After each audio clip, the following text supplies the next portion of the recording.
Hi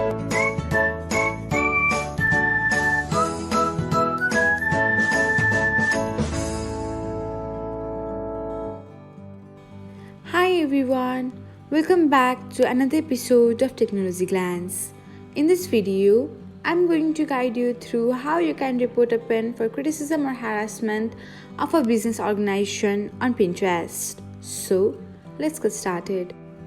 Watch till the end and don't forget to subscribe to Technologyglance by hitting the subscribe button and press the bell icon so that you'll never miss another update.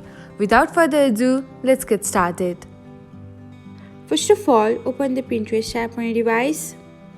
Now, tap on the pin which you want to report. After that, select three dots icon. Then, tap on the report option.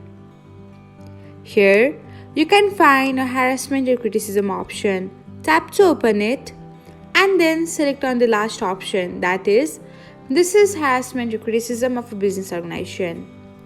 Finally, tap on the report button. And that's it. This is how you can report a pin for harassment or criticism of business organization on Pinterest. Thanks for watching. If you found this guide helpful, we will love it if you hit the thumbs up button below.